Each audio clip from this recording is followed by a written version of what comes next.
The Queen's Jewish Link presents the Jewish Living Podcast, the show that examines the many facets of Orthodox Jewish life. Here's your host, Izzo Zwirin. If you're a manager or an owner of a company, you know how difficult it could be to find good, reliable, affordable employees right now. Most employees want to be able to afford the cost of living, which today is increasingly difficult.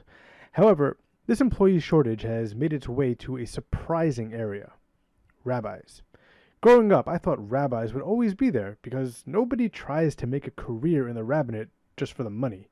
It's more of an avodas Hashem or a labor of love situation. But that does not seem to be the case anymore, as my two guests this week will be explaining. Hi, I am Rabbi Menachem Penner. I am the Dean of the Rabbi Isaac Elchanan Theological Seminary, which is the Smicha program and beyond at Yeshiva University.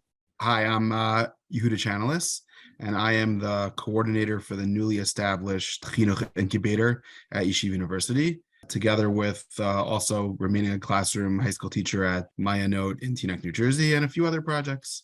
Rabbis Penner and Chanales will be explaining the whys and the hows of the rabbinic shortage, as well as the different areas of Judaism that are affected, and what can be done to help stop this before it becomes a true crisis.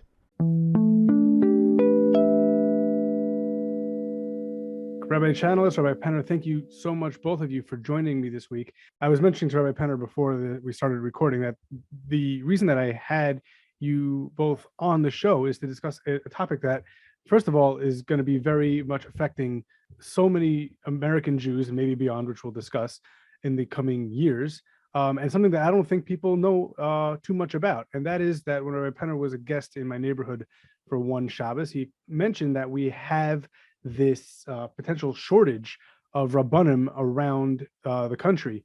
And I wanted to delve a little bit into this, the reasonings for the shortage, the what we can do about it. But first, let me get a little bit of a background on the rabbinical ordination process. I'm going to ask you to speak on behalf of YU because that's where you both are. But if you happen to know how it differs from other major producers of rabbanim, you could throw that in as well.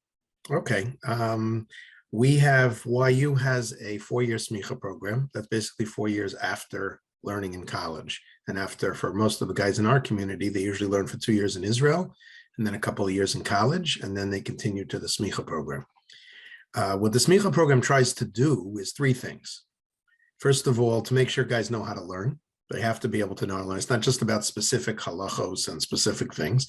So they have to be able to know how to learn. The second is to give them a broad view of halacha. We don't expect fellows who are 25 and finishing a smicha program to be poskim. In fact, we'd be unhappy if they thought they were poskim when they were 25. What we want to do is make sure that they're familiar enough with the areas of halacha that they can ask a good shaila, that they're familiar, they know what they're doing, they're prepared for what they'll do. And the third thing is that they should be prepared professionally for avodas hakodesh, for being rabbanim, for being mechanchim.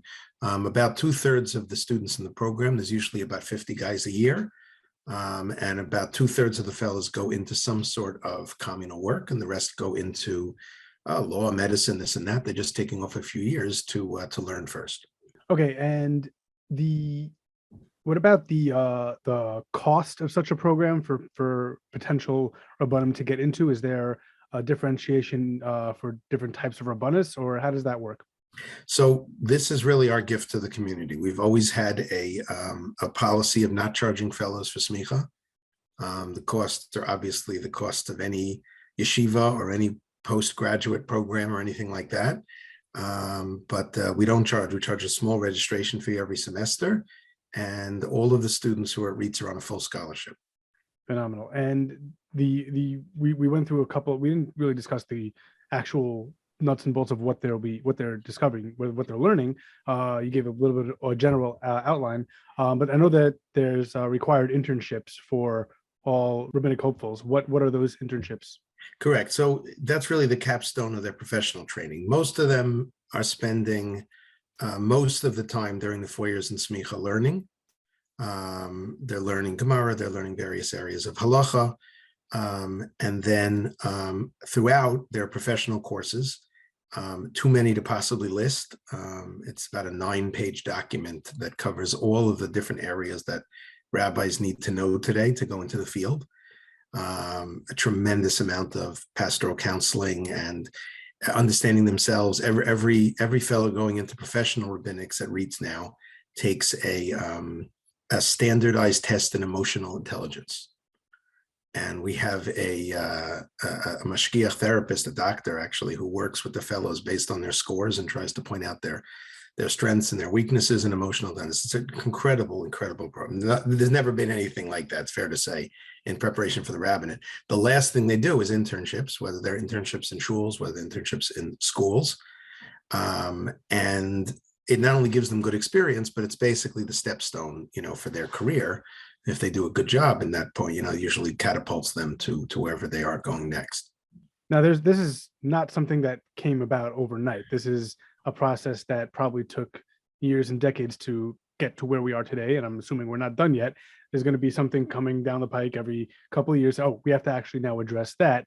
How often do you reassess the program itself and make changes and addings and subtractions from the current program that it may not be like fully recognizable for what it was X number of years ago?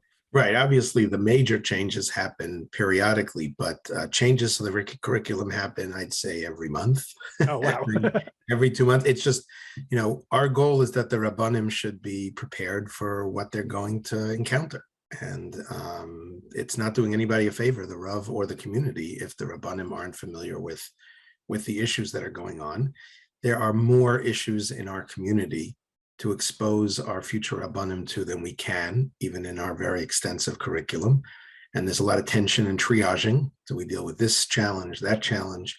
But the curriculum is updated constantly to be able to, give them as much as we can. And we have a significant program of continuing rabbinic education for rabbis in the field. Because again, if you're out 2 years, you're way behind on certain issues, trends in the community, technologies and things like that. So our job is to try to make them as prepared as they can be to serve the community. So I'm not going to ask you, I already asked, but if you don't know, it's fine, about the differences between Yeshiva University of REITs and other yeshivas that are churning out Rabbanim. But is there any sort of a communication between these various yeshivas, or is there some way that each yeshiva knows what the other is doing, so they either try to copy the good parts or differentiate when certain places are putting out yeshivas, our students that are going to be geared towards certain communities and not others? Is there any sort of a communication that way, or is everybody on their own? There's some communication, but probably not as much as there should be. Obviously, more yeshivish places are going to be more focused just on the learning side with less of the professional training. They do a certain amount of professional training, and occasionally I'll get questions or, how to deal with a certain issue and this and that. The typical smicha curriculum, there is no typical smicha curriculum. Officially, smicha is to learn certain sections in the Shulchan Aruch about kashrus. That's what you have to learn to get smicha. And the question is, how many other areas are being covered? Taras HaMishpacha, Shabbos, and this and that. As I said, our program is certainly not only to produce professional rabbis, but it's certainly with a good eye towards producing professional rabbis. So we try to cover an enormous amount of material to prepare them for the next step. So I jumped. I'll be honest. I made a mistake. I usually at the beginning of these discussions ask a little bit of the background of my guests. I'm going to do that now, and I apologize to my audience. We're going a little bit out of order. You were so excited to start. I was so excited. You don't understand. I've been looking forward to this so long. It's really a fascinating topic to me. I hope it's a fascinating topic to my audience. But we'll find out from when I get feedback. So if I can get a little bit of a background on Rabbi Penner and then Rabbi Chanales, how did you get to be in the position you are now? And then Rabbi Chanales, same question for you. Well, I am a student of Yeshiva University, and I did smicha at REITs, and then went into Rabbanus, which was really my passion, to go into shul Rabbanus. I was a shul rabbi in Queens for 20 years in the Young Israel of Holliswood. And at a certain point, I got called back by the yeshiva to also work in the yeshiva to work on exactly this, on the professional training and on the smicha curriculum. There was a sense that we needed to really bring rabbis, younger rabbis from the field back into the yeshiva to try to be training the fellows, to give them a good sense of everything they needed to know. One thing led to another, and I don't know, 22 years later, I guess I'm the dean at this point, and my responsibilities, my zchus, is to be able to work with the fellows who are in the smicha program, the fellows who are in the post smicha kolalim, publications like the Reitz Press and all of their svarim, and projects around the world that try to recruit and inspire and educate and then place and then support rabbis throughout the process. And before we get to Rabbi Chanales, there's one thing that you mentioned there that I think is something that is true for every industry, and that is bringing people in from the field to teach the next generation. I have a graduate degree in public health, and my best professors were not the career academics. It was the person that worked a regular job and then at night taught us what basically they did for a living and how we can succeed on that end. And I think that's a level where academia needs to improve, where people training the next generation of employees, the next generation of whatever field that they're training for, should be people that did it or that are currently doing it. I'm glad that you brought in someone that is in the field or was in the field at the time in order to train the next generation. Right. I think it's fair to say, though, that there is a level of expertise both in Azrieli, who are teaching a lot of the teachers, and in terms of our yeshiva itself, the professional components are one piece. Right. You have Gedolei Yisrael teaching many of the pieces.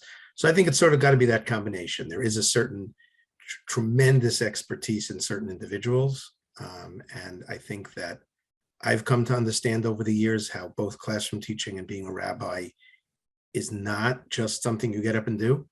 It looks like something that, well, if you're charismatic and you like to speak, and if you gave a Dvar Torah at your friend's Sheva Brachas, so you could teach you could teach a 7th grade Gemara class. You can't teach a 7th grade Gemara class. There's really, really a lot of things to know. And yes, I think it's that partnership between experts in the field, really renowned experts like we have, at Reitz and Azrieli, that's the Graduate School for Education at YU, and the people who are in the field who can not only give a firsthand perspective, but can also be inspirational and can let them, can let the young people know that, I had exactly the same questions you had and exactly the same fears. And I'm also a regular guy and push through it. And I love this lifestyle and I love the life and I love the opportunity to teach people. So, Rabbi Chanales, can we get a little bit of your background? Rabbi Penner basically introduced me a little bit through what he was saying. I'm definitely a field person, someone who has always been really passionate about chinuch and about teaching. Hard to remember exactly when it started. I had some incredible rebbeim in elementary school and in high school and yeshiva and beyond. And I guess together with my passion for teaching, I can never imagine myself not being in the classroom. This week was the first week of school for us, and just that excitement of meeting your class and connecting with students and being very excited about what you have to share and learn together with them for the year just never goes away. And I had the privilege of starting my career and spending maybe many more years than I want to admit in Washington Heights and in YU, MTA, Azrieli, a little bit of Revel, a little bit of a lot of Reitz in the Smicha program. I began my career teaching in MTA just a little part-time. And then I taught in TABC in TNAC for 7 years, where I started getting involved in administration by being the director of educational technology. I then did a crazy thing for someone who grew up in TNAC and started working in TNAC, which was move out of town.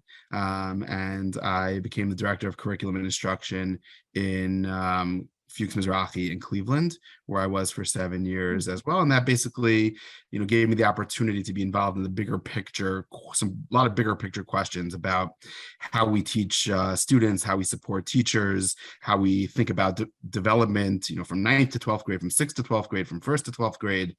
And it's really that kind of bigger picture thinking that has always excited me beyond the day-to-day teaching in the classroom. I've always been, someone who's loved asking questions and talking to people about the field as a whole. Send me to a conference with a bunch of Jewish educators, and I love the opportunity to talk and schmooze and talk and ask questions about just all different things that are going on. And Baruch Hashem, I've had a lot of opportunities to try to get involved in those areas through YU, through a program called TLN many years ago, which was learning Shabbatonim and informal programs for high schoolers through originally the MSDCS and CJF, the kind of communal departments of YU.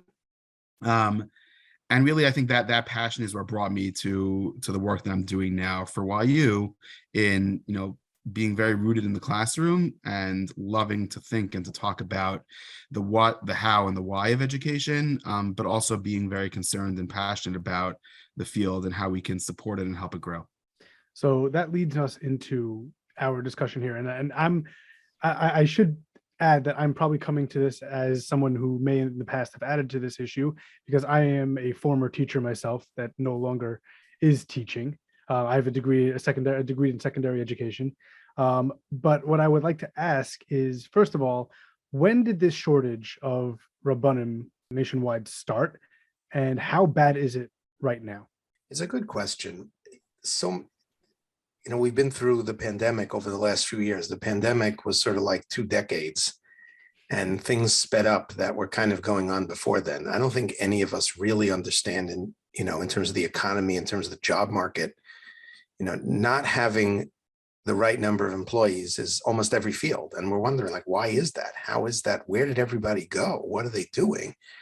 It certainly expedited things a lot. But I think that we went from a situation where we didn't have enough rabbis to serve outside of New York in the modern Orthodox community and in other communities, to the fact to situations where we don't even have rabbis in New York, in the major centers. It's been a while that we've been getting calls from schools in Boston, even in Los Angeles, in places, we need a teacher, we need 2 teachers. I think that there was a renewed interest in certain people in leaving New York. Baruch Hashem, I think people are realizing there's a lot outside of New York, and there are houses that are less than $800,000, interesting things like that. So there are a lot of things on the way that are pushing people to consider going out of New York. But now you're really seeing it inside the New York. Number of open teaching positions and rabbi positions is pretty staggering at this point. Rabbi Chanales is more of the data, certainly on the teaching side. That's what he does. So, Rabbi Chanales, can you talk a little bit about that? Yeah, sure. I mean, I think in addition to some of the factors, Ray Penner was mentioning, a lot of what I've seen anecdotally, through alumni and talking to friends who are working across the country in different schools. Another piece of the puzzle is also Israel and Aliyah, and the growing trend of men and women going to Israel, Shana Aleph, Shana Bet, and just staying because they're attracted to being in Eretz Yisrael, because the cost of living or the lifestyle just seems something more reasonable, because the infrastructure and the opportunities to help them transition from their years in Israel to professions has shifted over time. And I think that that's also presented challenges on the teacher front. But in terms of numbers, so my focus really from the YU perspective is the modern Orthodox community, and what I tried to do was to take some of the job postings that are posted on a number of different job boards and filter them for modern Orthodox communities and teacher and not administrator positions. And what I found was that over the past few years, basically there's been about 100 new openings each year. About 100 new openings kind of nationwide within just modern Orthodox first to 12th grade schools, not even preschool, which is a whole nother different conversation. And if we take that number 100 and compare it to the new people that are going in, because if anybody moves from one job to another, so that just creates another opening. So the numbers of people going in are much less, much fewer. And we looking at kind of the smicha data over the past 10 to 12 years since I graduated and received my smicha. So the numbers have slowly but surely gone down in terms of the amount of people taking jobs in chinuch. If 3 Chag HaSmichas ago, which is about 9-10 years ago, there were around over a 3-year period, there were about 45 men going into education. So 2 Chag HaSmichas ago was 35, and the last Chag HaSmicha, which was just this past a year ago. So there were closer to 25, 28. So we're trending in the wrong direction, and part of what we're working on is to try to figure out how to send it back upwards. All right. So before we get to the how, do we know a why? I know, Rabbi Penner, you mentioned about the pandemic and a lot of shortages in jobs. I actually just listened to a podcast this morning from the New York Times talking about the shortage in teachers that's going around the country nationwide. Is it the same thing, or is there a different aspect here that's related to smicha and rabbanos? I think that pandemic, heightened trends. I don't think it created the trends in the first place. I think it heightened certain trends. A lot happened over 2 years that brought realities to us. I think there are a lot of reasons why people are heading away from the field. And again, we're still producing a good number of fellows. There are a couple of open pulpit positions, but as Rabbi Chanales said, 7 shul rabbis this year, 7 shul rabbis in marginalized communities announced they're making aliyah. That's a lot of people to leave their positions, besides people that are retiring and otherwise. Why do we have this? So certainly, in terms of the teacher shortage itself, I think that Rabbi Chanales has more of a focus particularly on why not the classroom experience. But I think that on the whole, I think that the financial challenges of living today, and certainly living today if you want to live in the New York area, and so many people do want to live in not only the New York area, but they want to live in the particular hotspots of the New York area, right? I even feel like the New York area is becoming a little more about the 5 towns in Greater Teaneck, and Fair Lawn and then Bergen County, let's say. In other words, I'm a Fair Lawn boy. I always have to mention Fair Lawn, but I think that the pressure that the pressure that the young people feel to make a living that'll be able to establish themselves and they'll be able to afford to, quote unquote, bring up a family, support a family in the New York area, really drives them. It's not that they're moving away from rabbanos. They're moving away from careers of meaning to careers that have a certain minimum salary. That's really what the shift is. It's not a shift away from smicha. Again, the classes we're still getting this year, Baruch Hashem. Everyone's seeing a bounce back after COVID. YU's undergraduate went up tremendously this year, the largest that can ever on record. The smicha program is up. We could have almost 60 guys coming in this year starting. So we're seeing a trend pushing. But the question is, how many of these young people are really going to be open to taking jobs in Avodas HaKodesh, taking jobs in helping careers rather than careers that kind of bring in a certain amount. And it's not, I don't think it's that the young people have become more materialistic. I think that they're just afraid. They're just afraid. They just don't know how they're going to make it. They don't know how, they're going to find the shidduch, whether that person's going to believe that they're going to make it, unless they're walking into a salary that is just very large and trying to figure that out. So I think that's overall probably the biggest issue. I spoke recently about the fact that today it feels like Mesiras Nefesh to go get a job and try to bring up a family. I think there was a time, and I know it makes me sound very old when I say things like I think there was a time, but there was a time when Mesiras Nefesh was serving the community. And I think that the fear of bringing up a family in 2022, because of the financial aspects, because of the cultural aspects, because of everything, that's now the Mesiras Nefesh. The Mesiras Nefesh is to bring up a family. that if I can do that, then I'll have, and there's just not so much headspace or not so much neshama space to also imagine that professionally I'm also going to, to be doing that. Although again, people like myself, people like Rabbi Chanales and others say, why would you want to do anything else?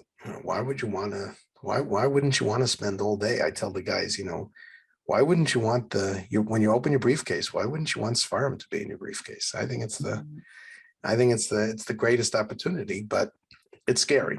It's scary to think about that in 2022. Now, something you mentioned earlier in this discussion was the out of town, for lack of a better term.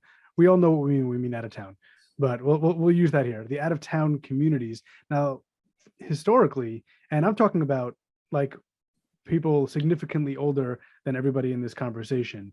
A lot of Rabbanim made their bones, made their name in out of town communities, and then moved into New York at a later date.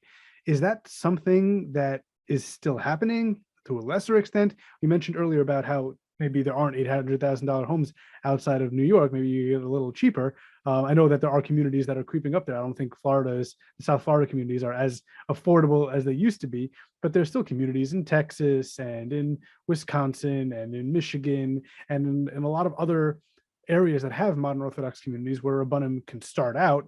Maybe cost of living isn't as much, maybe housing isn't as much. Is that something that people are still doing? Is there a reason that, if they're not, is there a reason why it's not happening there? So they're certainly still doing it. We have Rabbanim across the country. It's interesting. Two things are coming together. On the one hand, I think that there's more of an openness than ever to live outside of New York.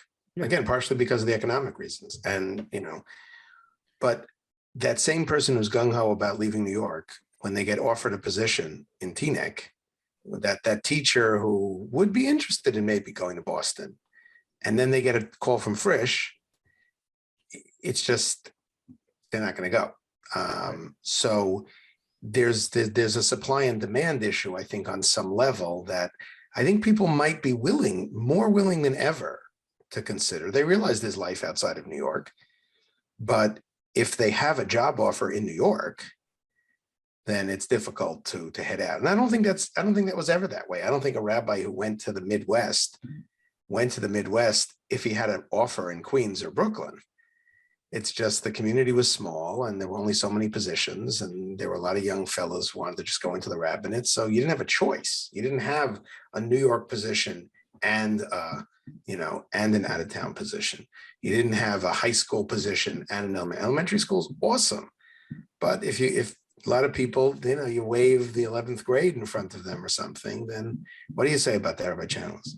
So I think I agree, but I think that attitude, the decision making goes back even before first job offers, and that it's not just about what you're actually offered once you get to the stage of choosing a job. It's the perception of what a successful career that involves a certain amount of respect, and that your parents and your parents' friends and your friends are going to look at you and respect you for having gotten this position. I think that especially among young men, there's a very narrow sense of where I could see myself teaching and what I could see myself doing, and often. And there are guys who I've spoken to over the past year who said, if I can't get my job in the New York area all boys high school, then it's not even worth it.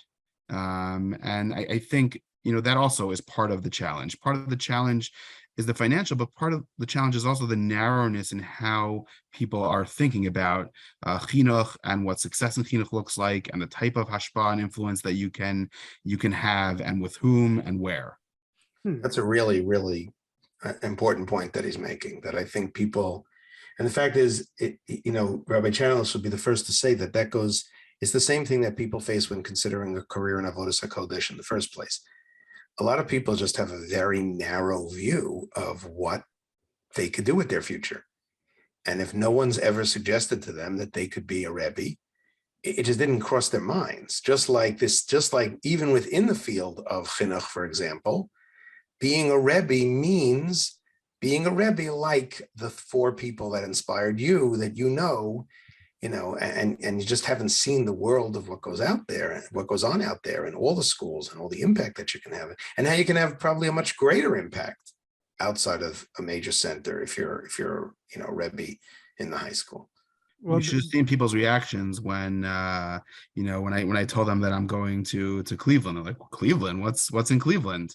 Right. And I myself had never stepped foot there before, right, going out to interview for the job, and had an incredible experience, an incredible 7 years in a really unbelievable community.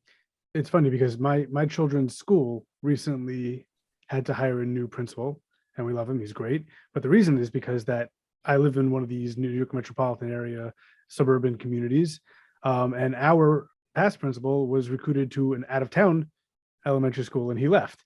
So there is this aspect of people leaving the New York area, and I think that one thing that Rabbi Penner you brought up earlier is that there's more of a willingness to move out of town amongst workers.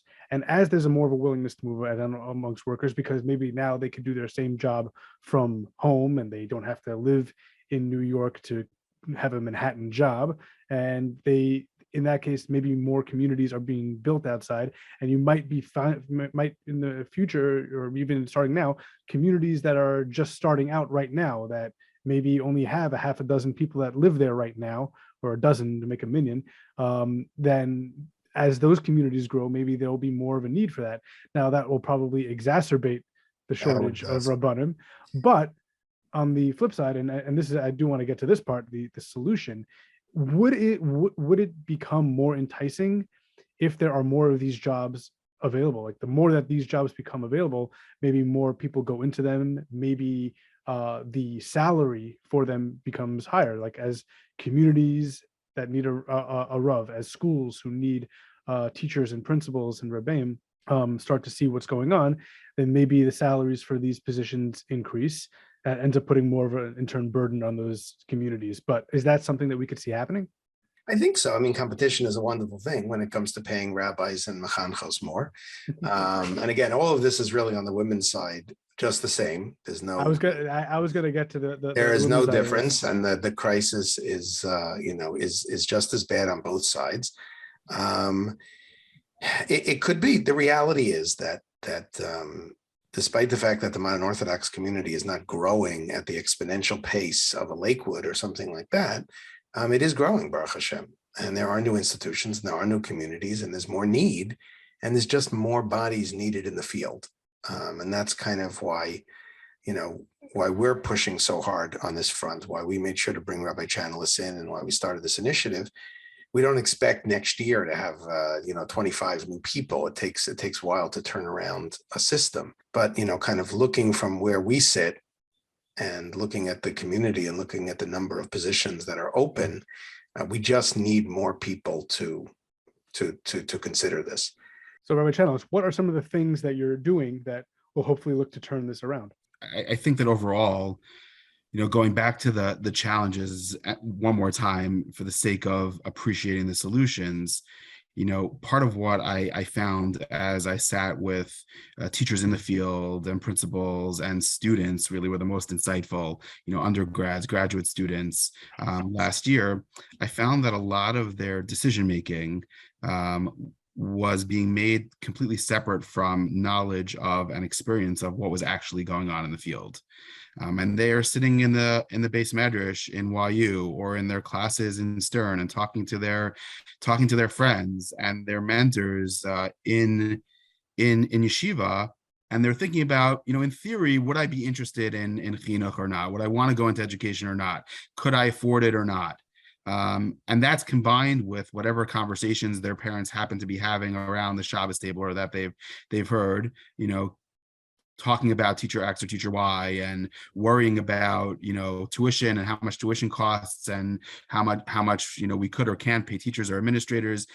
And, those type of theoretical conversations provoke a lot of anxiety that ends up being separate from, the experience that brings, myself and Rabbi Penner, to work every day and gets us really excited about what we do. The energy of being around students who are learning and who are growing day in and day out, and the growth that you yourself have, being in that type of environment and part of that process, being able to continue to to learn yourself Torah and to learn Torah from the students that you're teaching, and to be in an environment where everything is really focused on how can we help people grow.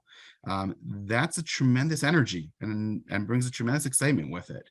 And really the approach that we're taking is the more that we can connect young people with being in schools, and real teachers who are in the field and who are excited about what they're doing and passionate about it, and they can share not just data about how they make it work financially, or how they balance family life, and not just answering technical questions, but giving the whole picture of their lifestyle and why they love it and why they chose to go into it and why they still love it and want to continue to do it.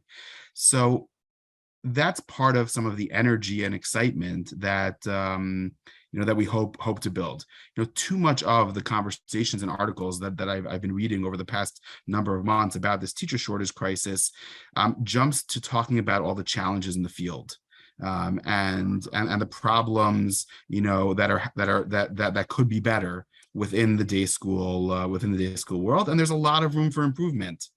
But all of that ignores the positive side and spends too much time talking about what's not working instead of highlighting and profiling and putting on display the many teachers and many school leaders who love what they do and wouldn't do anything else.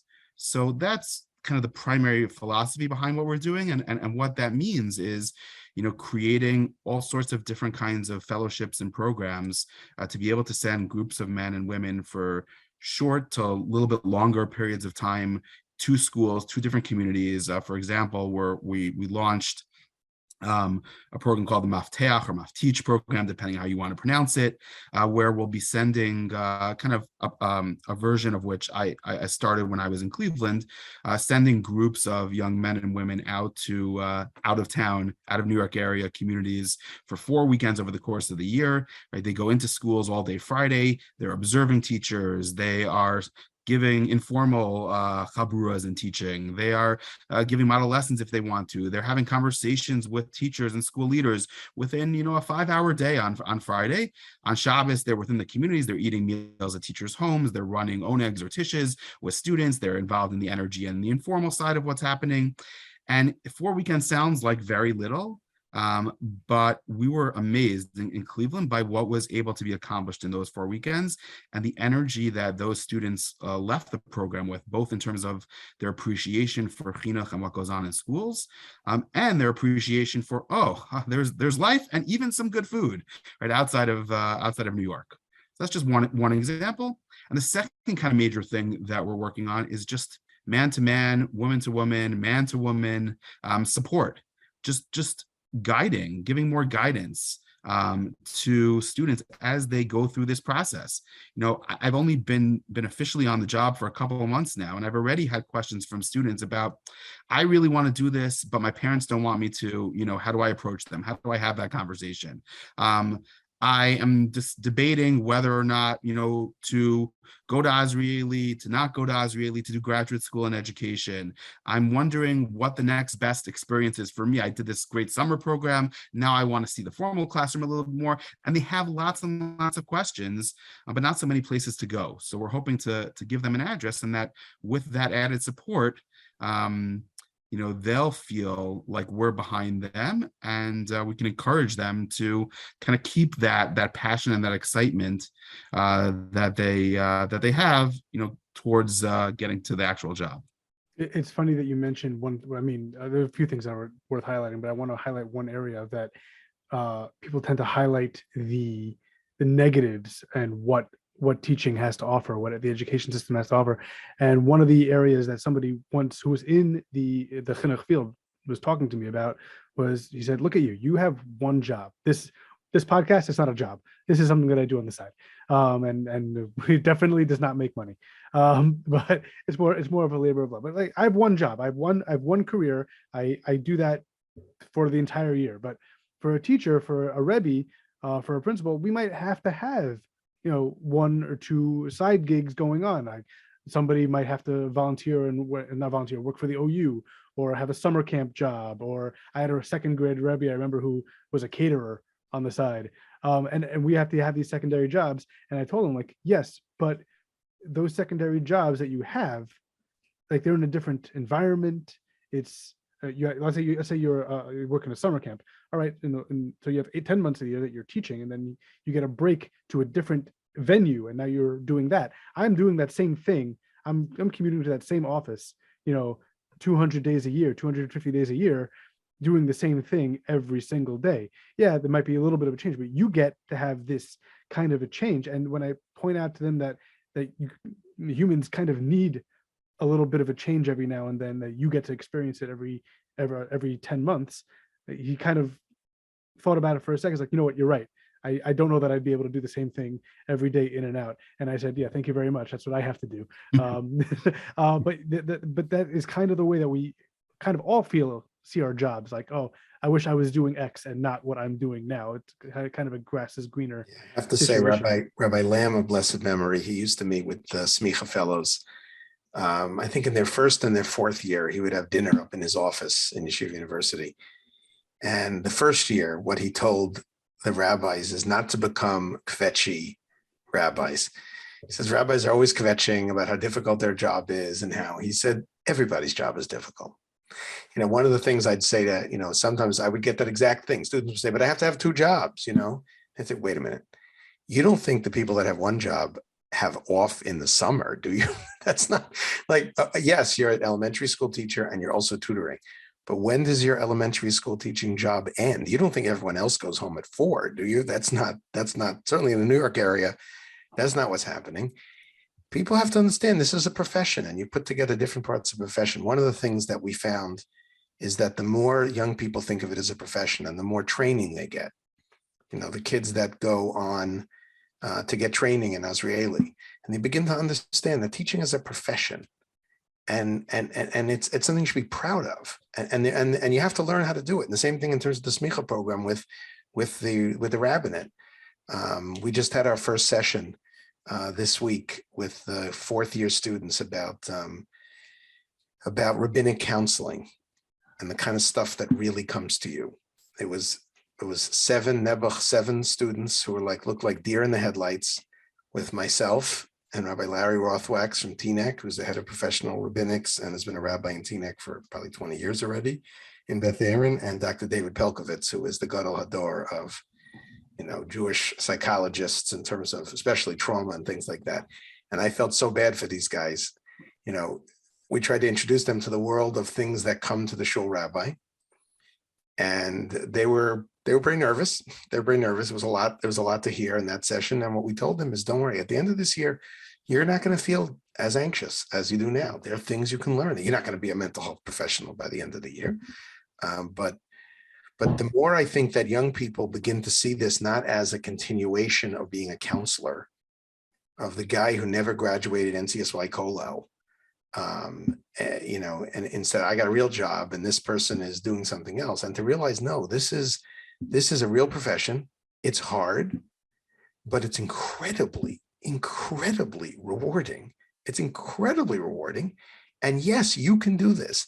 I think that besides some of the factors that Rabbi Chanales talked about, the misconceptions, many young people just never imagine that this is something they could do. And it's interesting because in the years that they're deciding what to do professionally, like the students in YU, the Rebbeim that they're sitting in front of are great role models, but they're not great role models for career, because they, in a certain way, it becomes scary for the guys. Someone sitting in Rav Shechter's shir.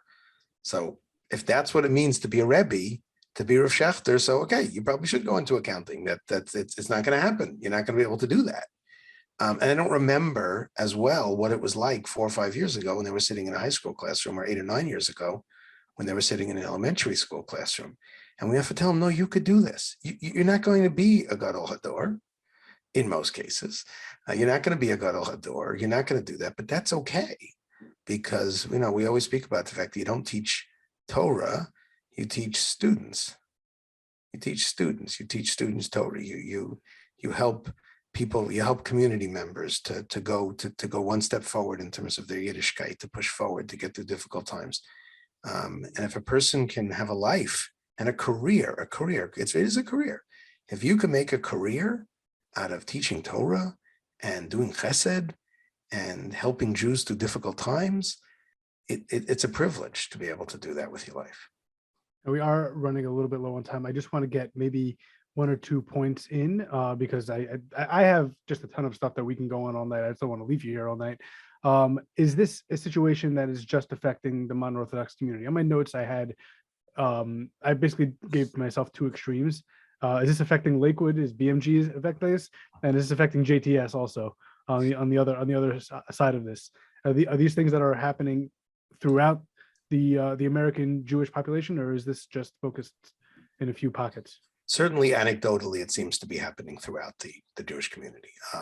Within the limits of Greater Lakewood, I don't think it's that hard to find teachers within Lakewood, but to find people from it's certainly something that we hear from different places. My stepsister is Alex Fletcher, who writes for a number of different publications. Former guest from the show. Oh, okay, former guest from this show, and she recently wrote a piece, I believe, for Mishpacha magazine, and we had an opportunity to talk about it at length. Another Clevelander, Clevelander there. So it just seems to be across the board, and it seems to be again very tied to the same idea that the first priority, and unfortunately it has to be for me, the first priority is to know that I'm going to be able to be set up. I'm going to be set. I'll be able to build a family, I'll be able to buy a house, I'll be able to send my kids to yeshiva. It's very hard to think about, past that and what else I need to be able to do. But the reality is there are a lot of people in Chinuch and there are a lot of people in Rabbanis, and they're very happy, not all of them, but they're very happy and they are making it. And they don't all have wealthy in-laws. And people really are doing it and letting people know that you can do this. You can do this and you can do this. I think is a lot of the picture here. And then, as Rabbi Chanales said, you got to walk them by the hand from 12th grade to their first teaching position. You got to walk them by the hand. There's so many off ramps, and as you know, there are off ramps even after you start teaching. But our goal is to put enough people, get them from point A to point B. Yeah, I mentioned before the support and what Rabbi Penner was just talking about. So much of what he was just saying. We underestimate the power of just identifying and tapping a student, another kid in the community that we know, a camper, a great babysitter, and say, hey, you're really good at this. You're really good with kids. You're really good at explaining things. You're really good at connecting. You should really look into teaching. And there was a really large study done by CASG, the Consortium for Applied Jewish Studies. I think I may have gotten wrong what it stands for. Last summer, and they found of the thousands of teachers that they interviewed, the number one consistent thing that every teacher said played a role in their choosing to go into teaching was somebody, a family member, a mentor, a peer, a friend, saying to them at some point, you'd be really good at this. And I think that we as a community, and certainly we in Yeshiva University and through this new program, hope to not be shy about that and to be a little bit more explicit, not to force people to make decisions that they don't want to make, but to make sure that the people who have that potential and have that energy and that excitement and those capacities know it about themselves and choose on their own to at least explore. I also wanted to I know, Rabbi Chanales, you spoke a little bit earlier about women and how this shortage is kind of affecting them also. But we also mentioned a lot of people making aliyah. Now, are the shortages in education, I don't know if it's something you guys know about, is this affecting the landscape in Israel as well? Is this something that they're having a shortage with? Specifically, are YU graduates, are they looking for jobs in, let's say, yeshivas and seminaries in Israel, or are they experiencing shortages there as well? I'll answer that one because I actually have a lot to do with that. I don't think the yeshivas and the seminaries is where the challenge is in Eretz Yisrael. Everyone who wants to make aliyah dreams of going back to their yeshiva and teaching there. The reality is that they only have 4 Rebbe jobs. And even if you get a job as a Sholem Meshiv for a year or two, it doesn't mean you're going to get one of those jobs. But there is a teacher shortage in Israel, as there is here. And there's also a desire, especially because of the boom of American Olim and the American bubbles, as we call them, Modi'in, Beit Shemesh, etc. There's a tremendous desire to have more American-style rabbeim, whether it's in a shul position, which is a totally different world there, or in the school. And one of the things that Rabbi Chanales has a counterpart in Israel, Rabbi Yossi Golden. His father used to be the rabbi in Englewood for many, many years. So Rabbi Yossi Golden is working on exactly that, figuring out how our many fellows who are going to Israel, how can we land them in the Israeli chinuch system? And now I'm talking about Israeli, about Beersheva and Cholon, and we're talking about how can they teach the children of Olim who speak English but are supposed to be speaking Hebrew in the classroom, and they're going to teach in Hebrew. And we'll probably this fall be having our first Ulpan program to have rabbis who are making Aliyah to offer them a few dollars instead of jumping in and taking the first American friends of whatever job, to say, no, take it a little easy this first year, take an Ulpan, and we'll expose you to different jobs in the Israeli sector of Avodas HaKodesh. And maybe there's where you can contribute there. So we're actually shooting ourselves in the foot. This is where I come back in and say, Rabbi Penner, what are you doing? Why are you taking? But I think we all agree that the future is certainly there, but there's a tremendous amount of manpower needed as long as we're supposed to be out here. So we're pushing on both fronts, actually, to push people to meaningful jobs in Eretz Israel that involve Israelis, and also jobs across the country and across Canada, across the world that involve teaching here. That's only another reason that we need to probably double the number of people going into the field. So I have 2 more questions and then a couple of wrap-ups. First question is, what are the ramifications of, I guess, the short-term and the long-term shortages? I mean, I'll say what I hope doesn't happen. Okay, do that. A few heads of school, one head of school presented almost not quite a doomsday scenario, but a scenario where, the well-resourced schools, right, start to raise their salaries to poach and get, the teachers that they need from other schools, and the schools that are not quite as well-resourced end up with almost nobody. The schools have, in general, had a not written agreement, but kind of like a mutual understanding that you don't poach teachers for parallel positions from other schools, and I hope that we don't get to a place where that has to change. But certainly, that's what some heads of school I spoke to are worried about. So I guess the follow-up question to that, and this is my final one, is: are we at rock bottom at this point, or are things going to get worse before they are going to get better? What do you think, Rabbi Chanales? How quickly can you work your magic? No magic. I didn't ask that. I didn't say how quick is the turnaround. I said, is this as low as it can go? I know we've had earlier in the conversation about the plans that Rabbi Chanales and you, Rabbi Penner, are putting in place in order to try to turn these things around. But are we at the bottom of this? I think that the shul rabbinate, there was a tremendous flurry of openings after COVID. Mm-hmm. Our placement department placed an untold number, but we've never had numbers like this, a number of placements and that they were involved with. I think the shul rabbi shortage is probably a little more short term. It's a little more of an extended COVID bump, and I think we'll grow back into that, and we'll have, and I think pretty much we're covered for this fall. From Rosh Hashanah, we'll pretty much have the shuls that depend on us across the country and the world pretty much covered. The school, I think we're in for a couple of difficult years unless we can begin to turn things around. I think that anyone who is a principal or assistant principal, including my daughter, who's an assistant principal in Har Torah locally in Queens, will tell you that they have openings, and it's September 8th. I've never had as many people come to me from New York area schools to say that they don't they weren't able to get the staff that they needed from New York area schools, that they weren't able to fill positions, never mind out of town. So I think we're in for a couple of rough years unless we can begin to, to turn the ship around. Like, schools will get creative. They'll figure out how to put two classrooms together and this and that, but this can't be where our community is looking to go. There's a tremendous amount of pride that we should have in our Talmidim, Talmidot, our young men and women. At the beginning of this work that I started to do, people were telling me that there's no idealism, that people are not as passionate about learning and giving to the Jewish people.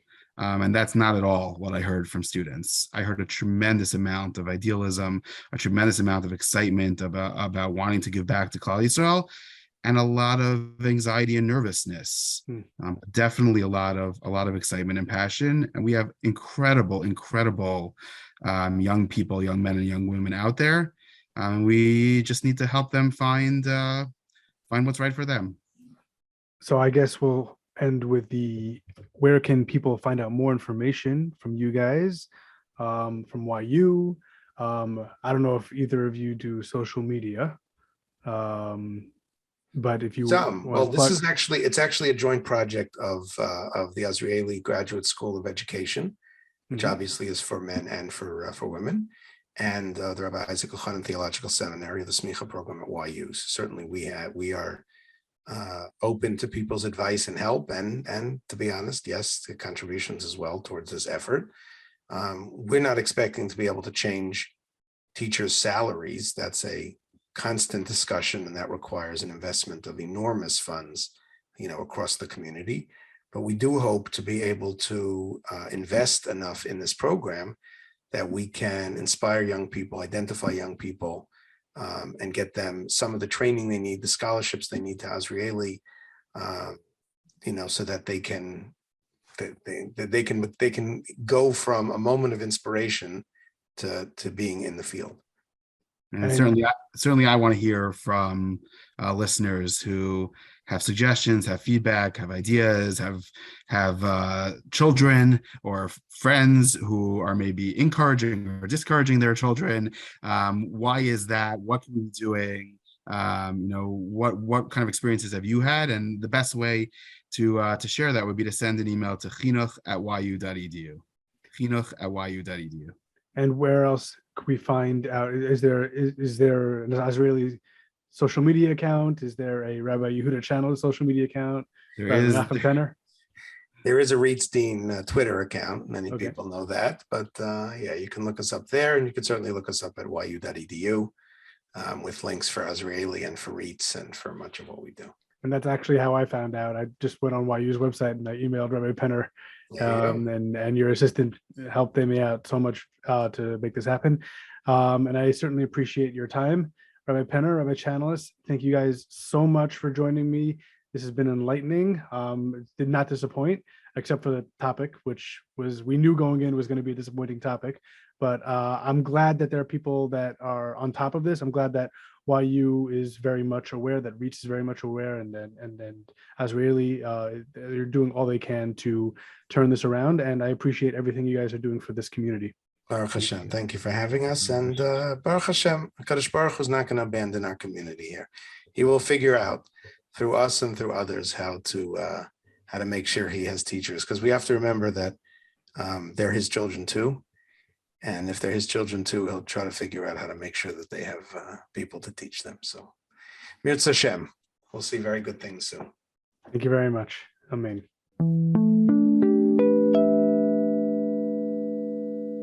My thanks to Rabbi Menachem Penner and Rabbi Yehuda Chanales for joining me this week. I've mentioned it on this show before, but I used to be a teacher. In fact, my undergraduate degree is in secondary education. When I graduated college about a decade ago, New York City under then Mayor Michael Bloomberg was on a hiring freeze, and it was very difficult for graduates from my year to get a job teaching. It is a wonder what a difference 10 years can make, where now there is a shortage of educators out there. And I yearn for the days when schools will not just have to figure it out, as Rabbi Penner put it. I wish REITs, Azrieli, and all institutions looking to help figure this thing out much hatzlacha, and hopefully they can do it sooner rather than later. Until next time, Kol Tov. The Jewish Living Podcast is produced by Sreli Pikus. Our theme song is The Band by A.B. Rottenberg. Follow us on Facebook at The Jewish Living Podcast and on Twitter and Instagram at Jewish_living. You can also email the show at jewishlivingpodcast@gmail.com. The Jewish Living Podcast is recorded in conjunction with the Queen's Jewish Link.